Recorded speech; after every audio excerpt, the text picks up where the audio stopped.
let's get this international virtual tour on the road. Welcome. I am Zoa Celebration Magazine. I am your hostess with the mostest. Today with us, I've got Dan coming from everybody. Austin. Good to see y'all.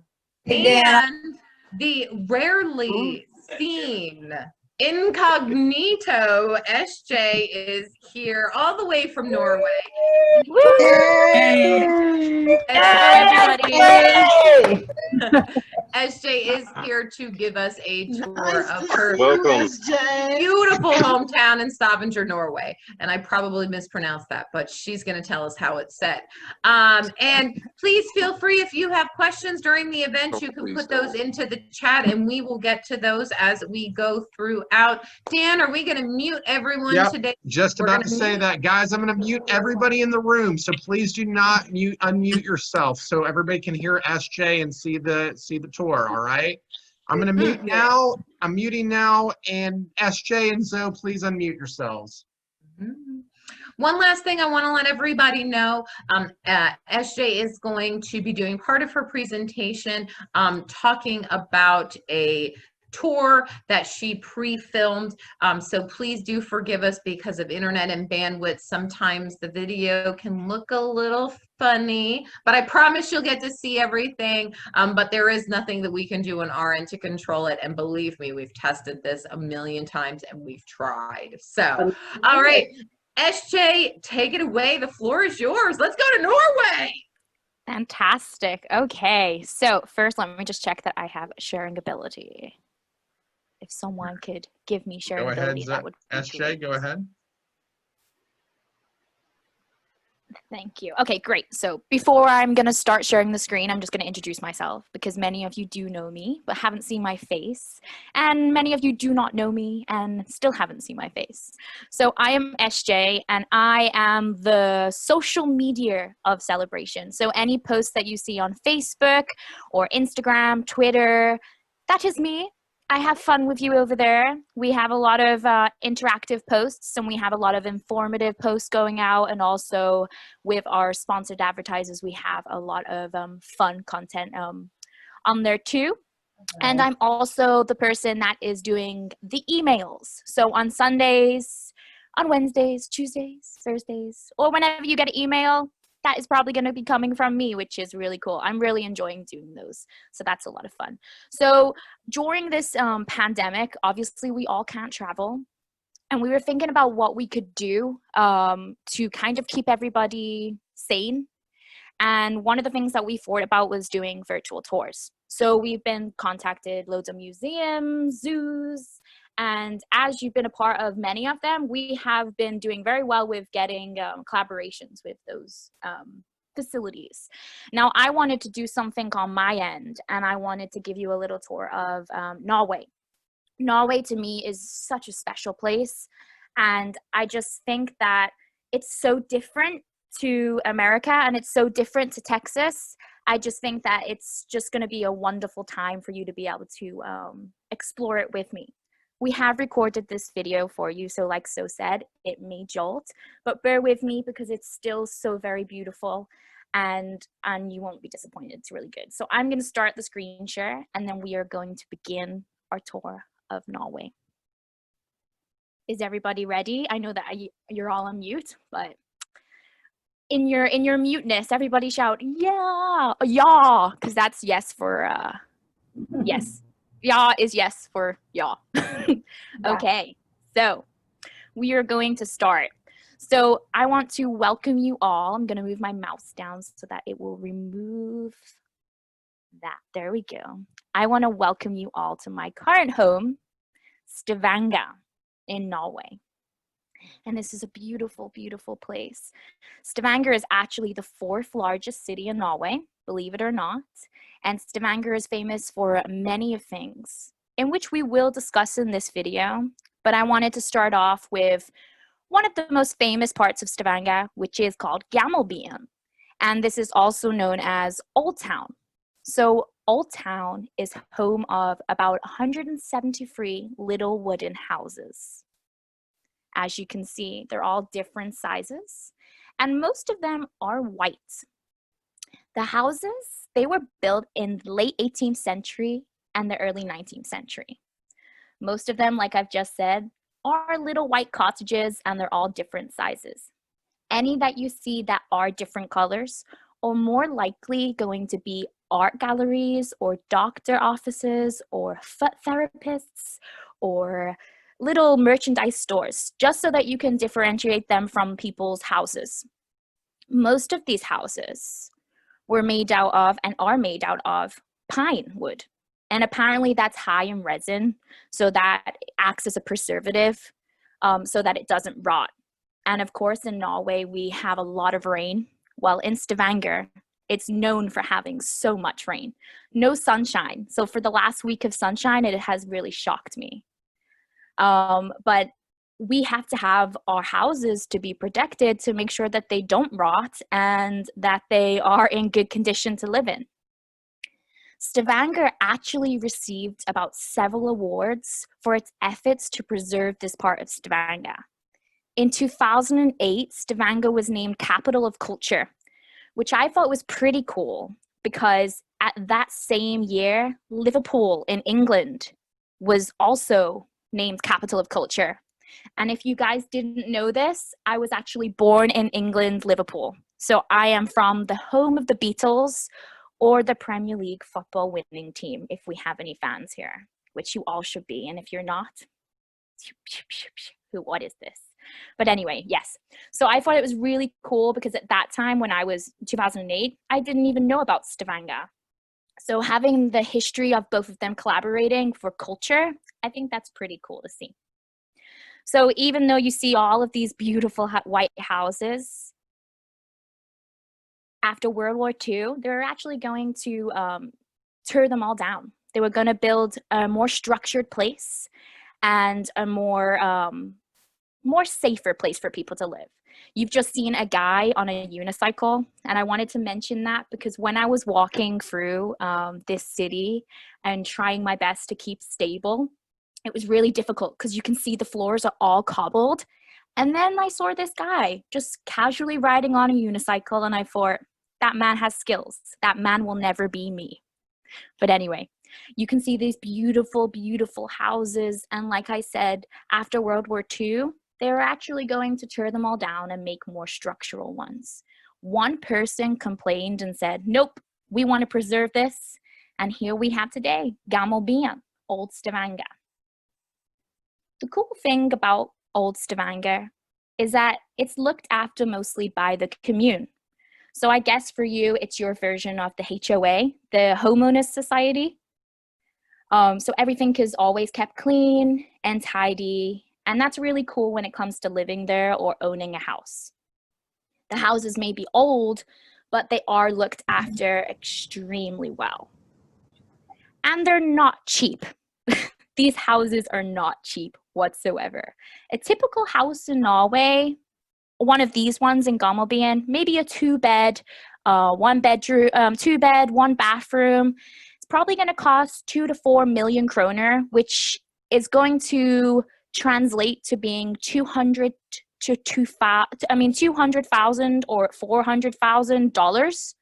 Imagine what you could buy in Texas for that. A big house with a pool. Please, please, that's what I'm coming to Texas for. Please, please. But these houses are beautiful.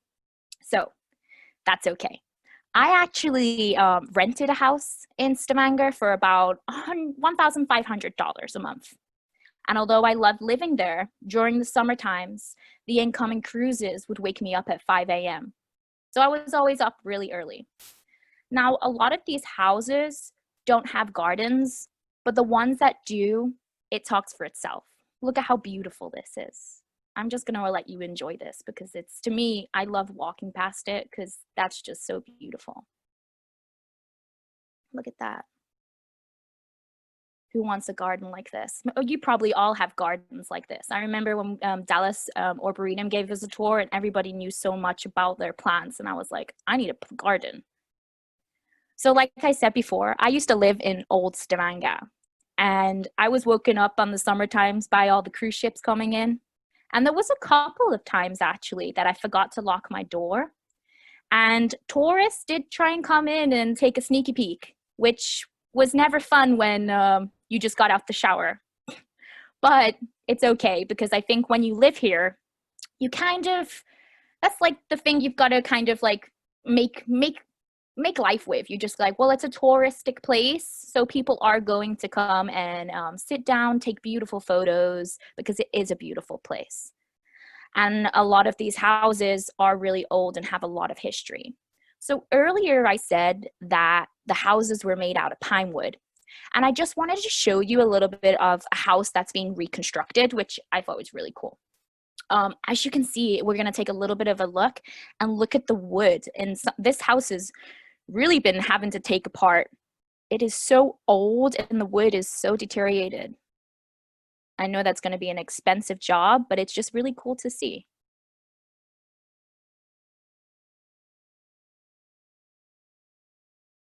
I think that it's just so fascinating, because I don't think, I mean, in Texas, when I see things being built, they get built really, really, really quick. These houses are a slow process, and the wood is a lot different. But we don't have hurricanes. We just have torrential rain. So Stavanger, like I said, it's also famous for a lot of other things. I would like to ask you all if you could comment or type in the comment section. Dan or Zoe can tell me what the answers are or what you can come up with. But can anyone else tell me what Stavanga, particularly in Norway, is famous for, apart from the white houses?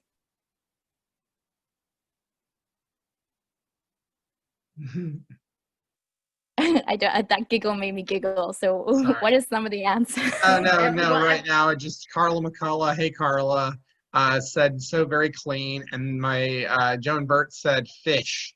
So Fish. churches from Cavally, Steve Cavally, Trisha McFarland said Northern Lights, fishing. Helen Davids nailed it though, with oil. Yeah. Okay. We just went past a fish museum. I'm trying to get a tour there, but it's getting renovated right now, so they're not letting anybody in. But we are famous for fish here as well. But we are famous for fish, the houses, and not the Northern Lights, because I live in the south of Norway. So you would have to go very high north. I just got off the phone to my grandmother about 10 minutes ago. 10 minutes ago, we've been on here, about an hour ago. And she was telling me that she wants to come over and see the Northern Lights. And she told me that I pooped on her dream, because we would have to go and get a flight to a different part of Norway, because you can't see it in the south. But Helen, you're correct. It is famous for the oil. Stavanger is so famous for the oil. And in the 20th century, the population rapidly increased. And that was a direct result of the booming offshore oil industry. Actually, I know that a couple people in this Zoom call today reached out to me or emailed me saying that they've either been to Stavanger or they know people in Stavanger because of the oil. And I thought that was pretty cool, because although it reminds you how small the world is. Now, look at this beautiful art, and then look at Dan's background. If you can't see Dan's background, you probably saw it a little bit earlier, but that is what he is sitting in front of. Stavanger, Houston, which I think is pretty cool. Absolutely. Hey, SJ, real quick, we just have a couple of questions. Sure. When you were going down the street with the white houses, there was a question. Richard Rogers asked, "Are there cars now not allowed in that area, though?" Right? Actually, yes, cars can go there. I'm gonna pause this just in case it does fire. Cars can go down there. However, not many cars do, because it's such an old part of Norway. People tend not to really own a car. And because we live in the city, as you can see, and I'll show you more of, a lot of people travel by boat or foot, because everything you need is in the city. So you can drive down there, and there is car parking spaces, but most of the time people don't. They ride their bicycles, or they'll walk. Not many people need to go to Gammelbyen. It is a tourist attraction, so most people are walking by foot. All right, and then one more question. Janet asked, who would have lived in the White Houses when they were first built? Well, the wealthy or craftsmen or artists? Who was inhabiting those when they were first built? Do you know? Well, I've read articles on it, and I asked my sister this because my sister knows so much about Stavanger. And it would have been because that particular area is where the fish museum is. So it would have been fishermen, and it would have been very wealthy people that would rent the houses to the fishermen or make them come and stay for like kind of like, so for example, they would do their fish, and in order for them to stay in their house, they would have to give them fish, which I think is really cool. But it would have been very wealthy people. But I think all different types of people live there. So that's something that there's not a lot of information on. Okay. And if it rains too much, do y'all get flooding? Christine Taylor was wondering that. Do you know what? We do. And I've never experienced a flood per se when I've lived here, but a couple of months ago, we had this ordeal where there was that much rain that you see the way the water is, you can see on my screen. That rose so much that we had to put so many sandbags around the harbor because it was coming over. So because we are on the fjord, that's the risk of, if it does get so much rain, we're going to have floods. But I've never experienced something so drastic yet. All I right. hope I don't. All right, and a couple of other quick questions, and then we'll move on so you can go, and I'll hold on to the next ones. Tina Pennington wanted to know, what kind of oil? Is it fish oil? But I'm assuming it's regular crude oil, correct? Yeah, crude oil. Okay, just making sure. And then, do you know what the population is? I do not, but I can find that out for you, and I can find that out for you because I'll look it up. I was gonna say, I'll look it up while you keep talking. I should afford about. I don't think there's that many people compared to like the U.S., but I think because of the oil, this city itself, because Stavanger in general is where people travel. So there's another little city outside of Stavanger called Sandnes, and basically people travel into Stavanger to work. So a lot of people live out of Stavanger. So it's But I don't really know the population. I should find that out. Well, Zoe and Dan are going to find that out for us. So that's cool. I've got it. I've got the last known population was from 2015, and it was 132,100 people. Wonderful. So that's a lot for me, but that's not a lot for you. That's not even a lot, is it? Well, it's kind of nice. This is wonderful. Hey, yeah, let's go ahead and dive back in, and I'll hold on to questions until the next round. Good deal. Okay. Right. So let me move my mouse again so that the little thing disappears. There we go. So this is the harbor. You can still see some of the houses, and they're still very old. That White House right there is a hotel. You can see a tower and a boat. We're going to have a few of the same boat. It's actually a restaurant, believe it or not, which I think is pretty cool. And all of these houses here, they are bars or restaurants or pubs. And we even have our very own, you ready for this? 7-Eleven. Yep, we have a 7-Eleven. But it's not the 7-Eleven you're used to. So earlier, and on Dan's background picture, you saw a lot like that art, right? So Stavanger is really famous for artists coming over and painting. This is my favorite one. It's a little girl with poppies. And I think it's because I was born on the 11th of November. The poppy to me is just so special because it's a Remembrance Day. But I love that art. And around the whole of Stavanger, you will see random little bits of art. Now I'm just going to show you briefly this tower. We saw from the other side of the harbor. And this tower is called the Vallan Tower. It's also known as the Watchman's Tower. So yes, okay, we get flooding, but the reason why this was built is to protect the community, the city, from fires, because obviously our houses are made of wood.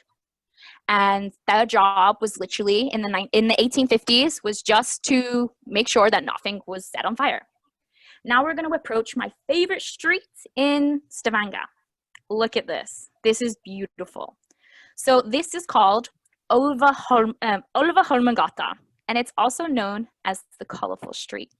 Now, this street is made up of 20 houses, and they all have different colors on them. Now, I'm going to ask another question. This road was actually inspired by a 70s TV show. Can anyone guess what 70s TV show it was inspired by?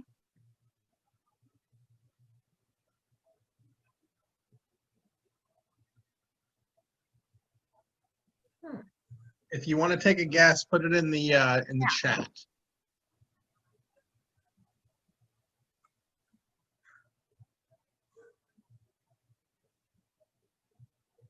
Do we have any guesses?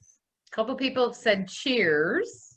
70s show, but in living color, Cheers, Friends, Cheers, Sesame Street. Sesame Street. Cool. You ready for the answer? Yes. Bless you. Miami Vice. Isn't that interesting? So each house was made, they get 4 to 5 colors, and it has to complement and harmonize with each other. So maybe a window's blue, and on the other side of the house something is blue or pink or something. It has to, the artist was really, this is what I'm gonna do, and this is, you have to follow these rules. It is, you can't paint your house another country, another color. You have to follow exactly what I say. So this road is just coffee shops and bars. This particular one on the right-hand side is a Turkish tea. And that's my favorite one because the man that owns it, he doesn't have a time of when he opens. He literally opens when he wants. So if he decides one day he wants to open at 8 p.m., he will open at 8 p.m. And no one can hate him because they love his tea so much. But in a normal world to world, like imagine you being able to pick and choose what time you open your store at. Usually it's like, okay, we're opening from 9 a.m. till 5 p.m. This man doesn't do that. He just decides when he wants to do it, which I think is pretty cool. That's Norway for you. Very relaxed kind of atmosphere. But yeah, this is my favorite street in Stavanger. I really think it's pretty cool. It's very bright and colorful, and it's got a lot of emotion behind it. Like, it makes me happy to be there. Like, I sometimes just walk there and just breathe and smile, and it's really cool. But my other favorite part is my back garden. Yes, guys, this is my back garden. I live about 2 minutes away from this particular view, and I visit this view every single day. I get my earphones in, I get a podcast on, and I just sit there and I look into the fjords, and I just listen to the water. I listen to my podcast. When you said before about people traveling by cars, most people do travel by boats. I don't have a friend that has a boat yet, so that's my mission before I leave, is to make a friend with a boat so that I can get on a boat and go explore a little bit more, because I think it would be cool. So like we said, Norway is really famous for the oil, and it's also famous for being able to like educate children. So this part that I'm going to share with you now is called the Parken. And basically this is an old oil rig. So they have taken all of the equipment from an oil rig and placed it specifically to make a children's playground. I don't know what you call them in the US, but in England we call them buoys. They're the little red bouncy things that you put in water and they float to see the height of the levels of the water. But basically they're just put together so you can go bounce on them. My dad once came and visited me in Norway, and he is the biggest kid ever, so I just left him here. But I just thought this was really cool because it is something that was going to be thrown away, and they've just utilized it and made something really fun for kids to just play on. And believe me, kids will climb and kids will go crazy on these things. In Norway, if there's a tree, a kid is encouraged to climb it. There is no, like, I remember when I was growing up, my nan would not let me walk on a wall just in case I would fall. But in Norway, kids are encouraged to just climb really high. If you fall, guess what? You're not going to climb again, or you're going to learn how to climb and then you're going to thing. But then again, there is free healthcare here, so I think that they're less likely to go to hospital if you know. But yeah, this is my little tour of Stavanger, where I live, I do have some other things to show you. So I am going to, well, the video is going to stop now, and then we're going to answer some more questions that you have. And then I'm going to tell you a little bit about why I came to Norway and how I came to Norway, and just a little bit more about my life here. So thank you, everybody. All right, so while you're stopping that, we did have a couple questions come up. So Janet asked if there are canals in the city so you can get to different parts of the city with the boats. No, there isn't canals, but the way that the city is kind of organized is that everything is in the middle. I'll show you a photo. I'm going to show you a photo in a moment, and you'll be able to see how it is from a top of the view. So the city is in the middle, and kind of the fjord is basically, it comes in and then around, but I will show you. So you'll have a visual look on it. Very cool. And then the bridge, the big, beautiful bridge. What is the name of that? So I don't know the name of it, but it goes to a place called Hilvag. So there is a lot of islands in Stavanger. So like I said, a lot of people have a boat, but because not people have boats, they have to drive, and there's buses, there's public transport. So they built bridges for people to get from city to, from island to island. My sister's dream is to just go live on an island and ride her bicycle to work every single day, and I think that's cool. But I like living in the city center. But people actually jump off that off the bridges and go into the water. Yes, people are crazy here, but it's normal for people to do that. But I'll find out the name. Okay. Tupac. We did have Julia asked about what's winter like, how cold does it get, and then what are the temperatures like in summer?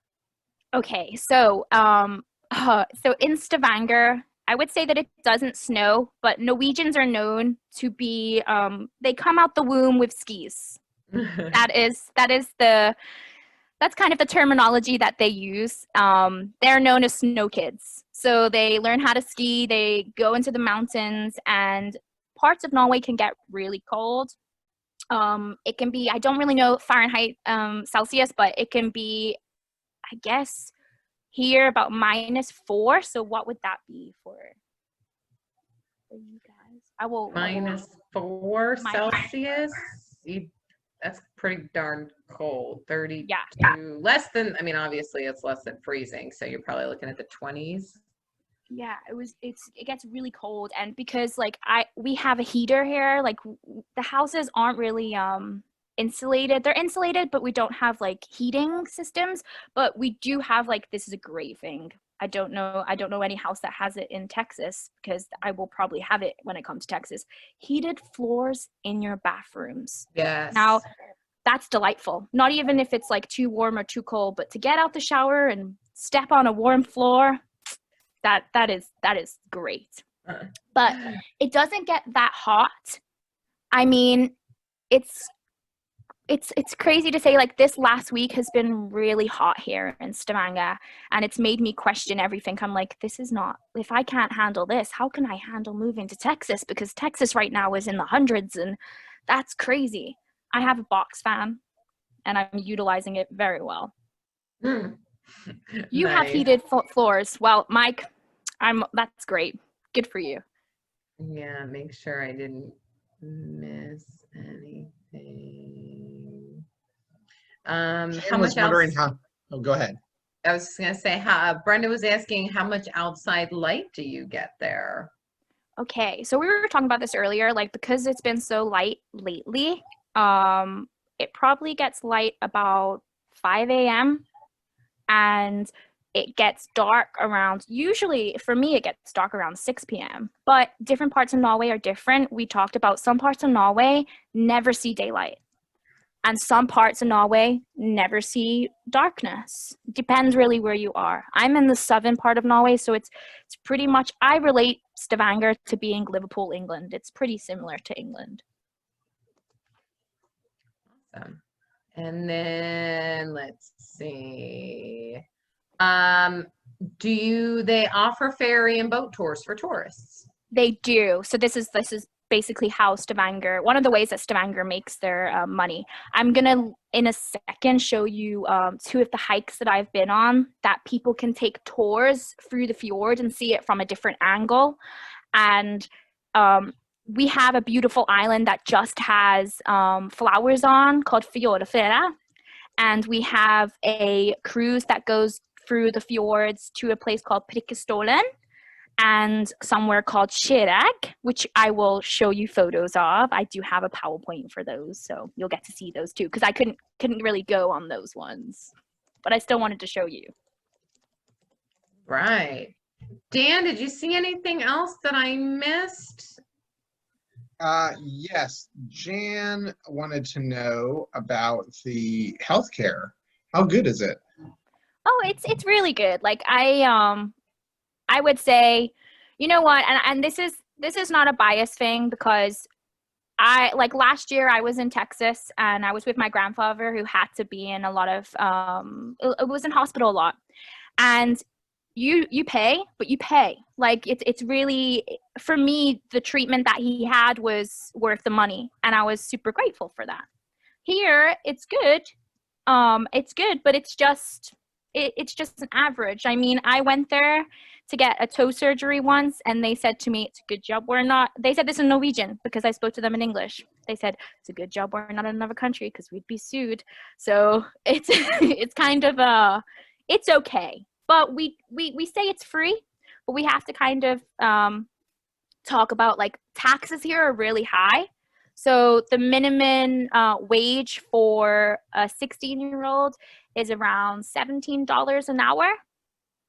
So that's pretty high for anything, really, I think. But the taxes, they're about 35%.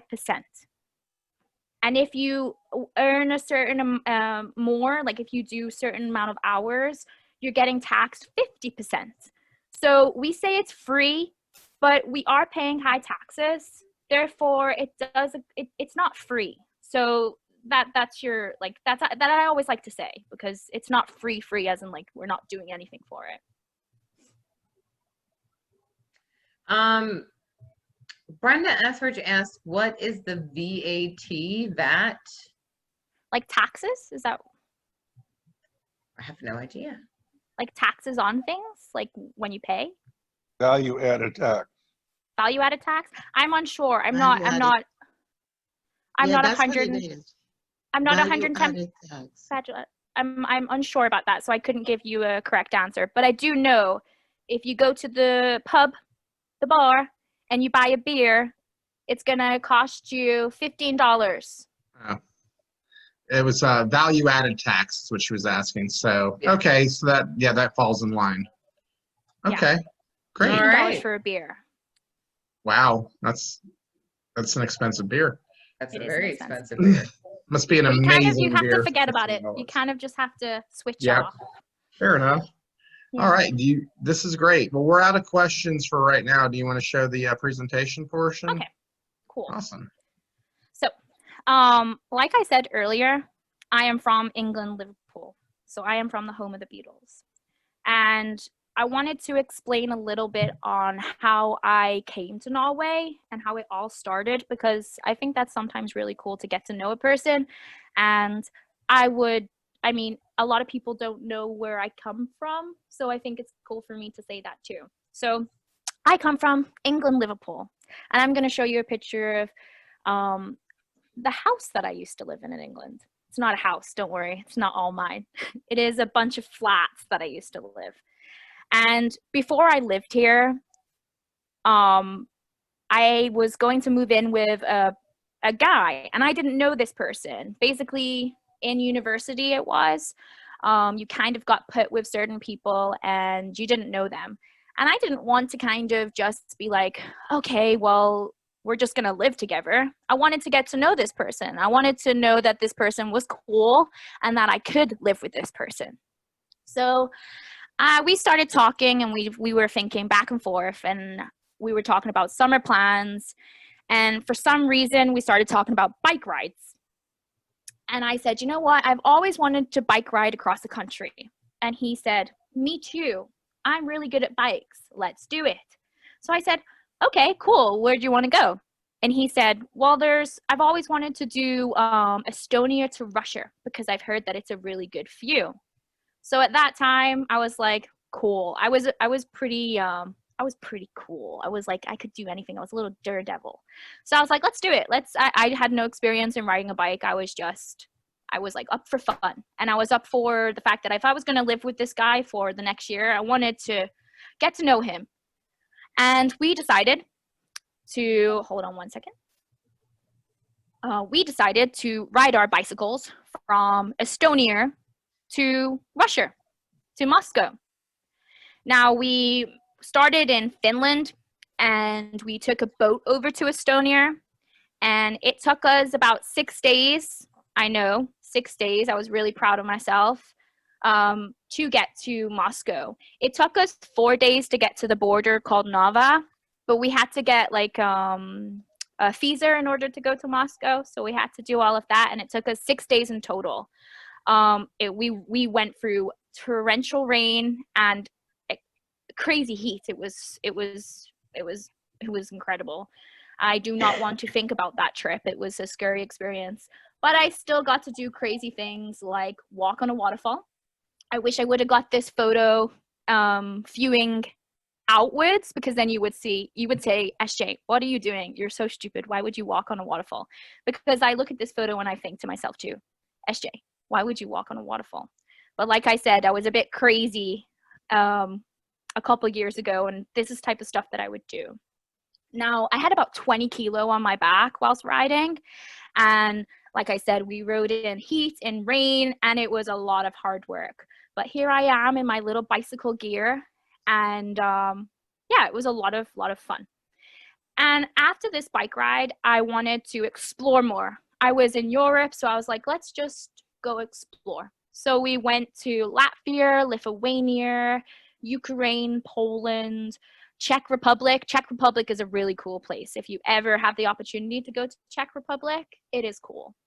Hungary, and I just had this urge to go to Norway. I did like to say that I did have friends that lived in Norway, and I was going to go over there. Sadly, one of my friends passed away, so I was going to their funeral. So I made that stop anyway to be my last stop. And when I got to Norway, as you can see from the tour you've just had, how beautiful it is, I fell in love with the place and I just wanted to stay. So I actually finished university and moved back to Norway. And I remember going into all of these bars and restaurants and asking everywhere, can I have a job? And they would say, kan du snakke norsk? Can you speak Norwegian? And I'd say, no, I can't.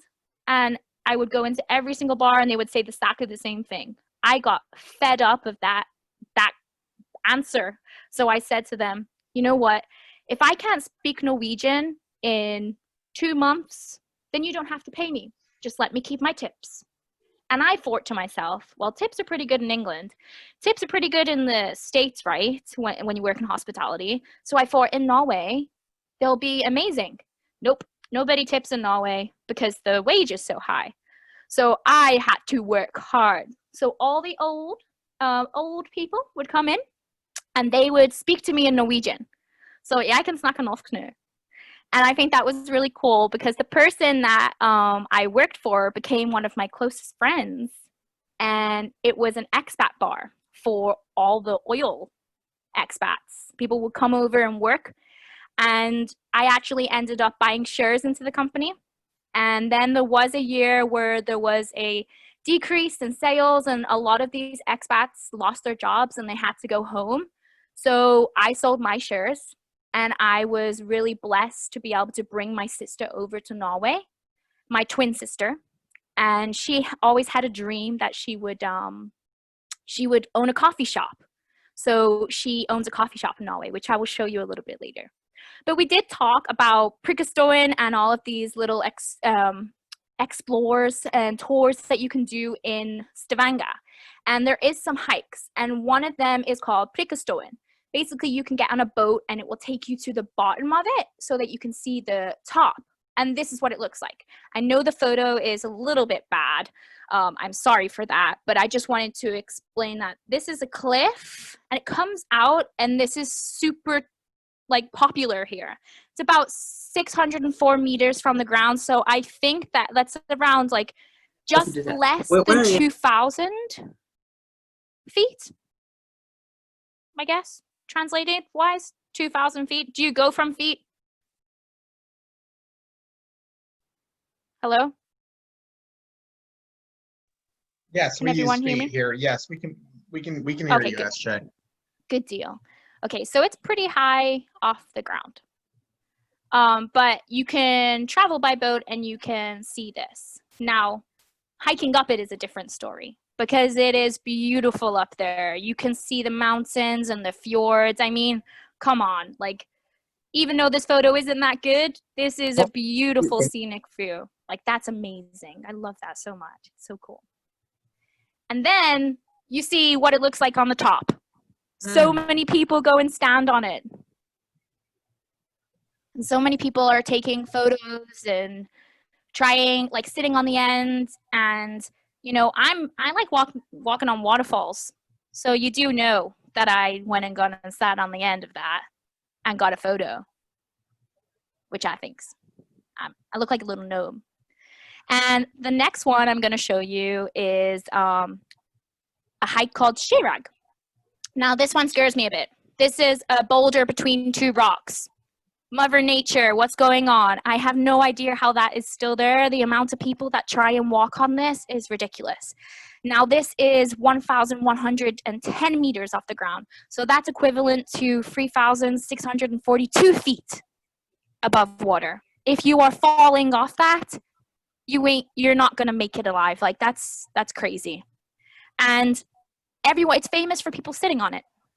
And I went there wanting to sit on it and take a photo, in which I did. But I'm also a yoga person, so I really wanted to do a headstand and I really wanted to do a handstand, but I couldn't pull myself to do it.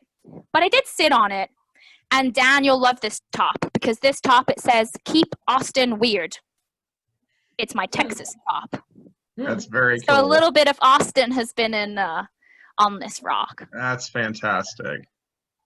Now, this photo, even though it's cool, my grandfather in Texas, you've probably seen it because he goes to every single Starbucks and he shows everybody it. Mm. And but to me, it was kind of like a little bit of regret, because it did back then did crazy things, and I really wanted to do like some sort of handstand or some kind of yoga pose, and I regretted it for a whole year. So I went back. And I went and done a headstand because I had to. And this photo now is just, to me, it's like my favorite photo. I'm just like, yes, okay, I was so scared, but I did it. And I know it's not the smartest thing to do, but I needed to do it. It was driving me insane. It really was. But yeah, these are the two hikes in Stavanger. I'm going to quickly show you my sister's coffee shop. So like I said, I have a twin sister, and I know that a couple people in here have a twin. Kenny's one of them. He has twin sister, not a brother, I think. And a couple other people I know that are twins. So twins are amazing. I don't know what I would do without her. I'm so blessed to have her in my life and be able to experience Norway with her now that I'm stuck here, kind of say. Stuck here. I mean, it's a beautiful place, but still. But she owns a coffee shop. And for her to be not a Norwegian, owning something in Norway, that's pretty cool. I know I say pretty cool. That's my word. You'll get to know this. But this is impressive because Norwegians are very like Norwegian owns, like Starbucks. 6 years ago, we only had Starbucks come into Norway because Norway turned around to Starbucks and said, if you're coming into Norway, you have to use Norwegian milk.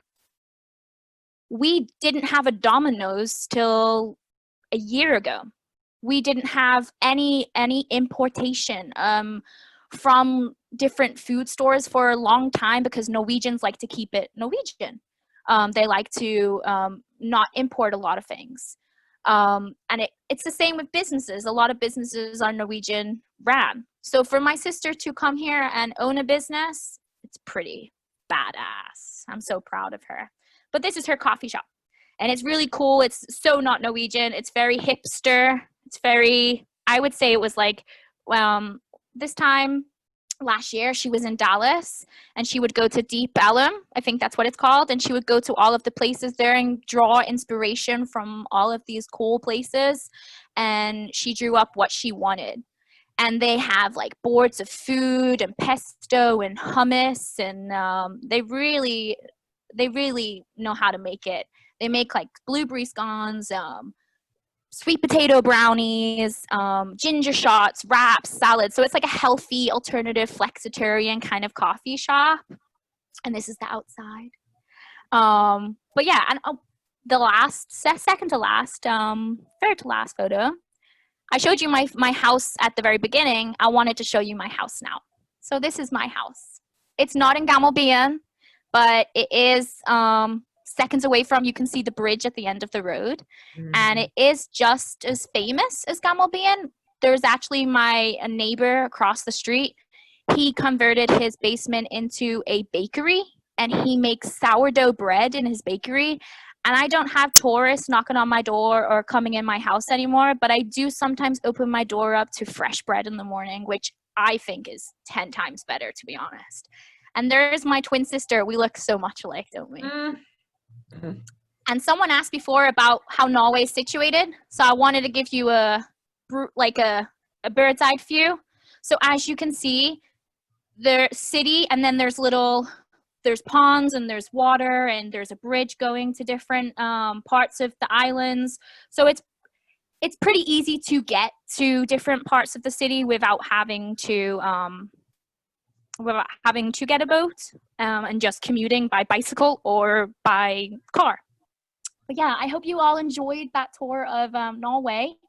And if you do have any questions, please write them down, or maybe you can ask.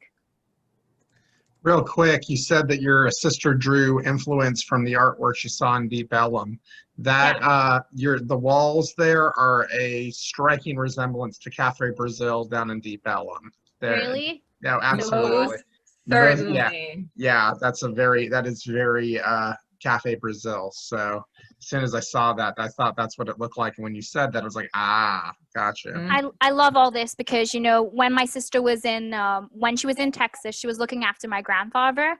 So, with all that's going on in the world, like, it's sometimes really nice to remind yourself that there is brightness to everything that's dark. And she was able to use her time when she was there to be able to take influence, and now she's owning her own coffee shop, and it's honestly the coolest place in Stavanger. Like, she's busy every single day. She's really cool. And I can't go there for coffee because I end up helping her, and I'm a free pot washer, that's for sure. You got some comments here, SJ. Carla McCullough said this was very informative tour and beautiful pics. Thank you. Trisha McFarland, thank you so much for a fabulous tour of Stavanger. Joan Burt said, wonderful, thank you. Bill Barr wants to know, do you have a car? Do I have a car? No, I don't. I do not have a car. I walk everywhere. I said we had a team meeting the other day, and I said, hey, do you think it would be weird if I got an electric scooter and drove in Texas on it, or do you think that won't happen? And they were like, okay, why would you want to do that? But for me, electric scooters are everywhere here, and I would love to just get on the scooter and ride to where I need to go. Not far, not on the highway, but small, short distance. But I do need a car. When I get to Texas, I have to have a car. So, but here we don't need it. Everybody, you know what the main car in Norway is in Stavanger? Can anyone guess? No, you have to write in the comment section. Anyone guess what the famous car is? Now, it's not. Someone said a Volvo. Smart car, Mini Cooper, Saab, Fiat. You said Fiat. Okay, so the suspense is killing us, SJ. I know, the suspense is killing you. Right? So actually, it's really cool. Even taxis are this car now. We're really trying to go green. So electric cars, there's plugs everywhere, like outside people's houses. It's crazy. Teslas, you will get in a car, a taxi, a Tesla taxi. Now that is like but then it's expensive. I mean, to get around the corner, it's going to cost me about $40. My boyfriend came to visit me here, and Norwegians aren't the most social, but Texans are social. So he would go to the store and say, "Hey, how's everyone going?" And they would just look at him like, who is this crazy guy trying to talk to us and trying to make eye contact with us? But yeah, it's a Tesla. Amazing. Very cool. Okay, well, you've got, you also, let's see, there's a few more comments. Toby says, thank you. Was your sister's coffee shop featured on a design show competition? This was from Robert. No, it wasn't. They have made the papers because during the quarantine, everywhere closed down here. And restaurants and bars were allowed to open, but my sister decided not to because she couldn't control the space of people, and she didn't want to hurt anybody. So they have those big windows. So they used one window as you would go up and order, and then the other window would be you would pick up your order. And that was really cool in Norway because no one does stuff like that. So they made the papers here. And the fact that she's not Norwegian, she also makes the papers for this too. Oh, okay. Being an expat in Norway is pretty cool.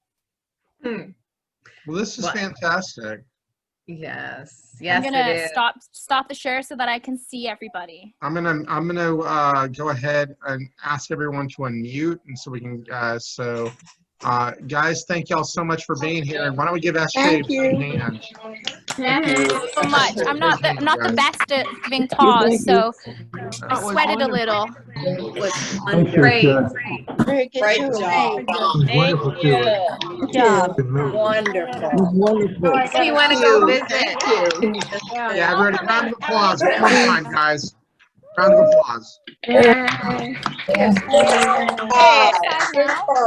Thank you very much. Enjoyed it all.